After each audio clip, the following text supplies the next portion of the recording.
تو آپ کس ٹائم استعمال کرتے ہو, کہاں سے منگاتے ہو اور کہاں چھپا کے رکھتے ہو؟ حضرت عتبہ ابن فرقد نے فرمایا واللہ میں خوشبو کی خواہش ہی نہیں رکھتا اور مجھے ضرورت ہی محسوس نہیں ہوتی. میں خوشبو لگایا نہیں کرتا, عطر کا استعمال نہیں کرتا کیونکہ مجھے ضرورت نہیں ہے. انہوں نے کہا یہ کیسے ہو سکتا ہے؟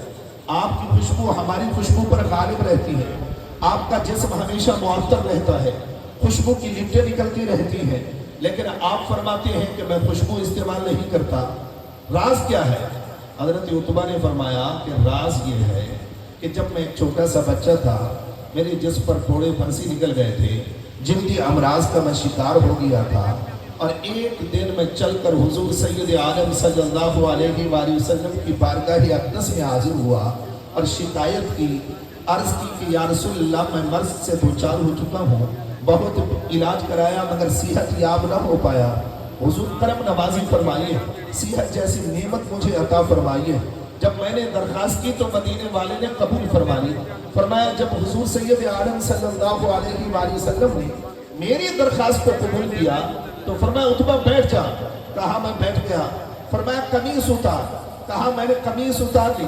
مدینے والے آقا نے اپنے ید اللہ والے ہاتھ اپنے چہرے اقدس کے سامنے کیے اور ان کے اوپر اپنا لعاب دہن ڈالا, اور پھر دونوں ہاتھوں کو ایسے مسلا جیسے تیل ہاتھوں پر لگا کر دونوں ہاتھوں کو ایک دوسرے سے مسلا جاتا ہے.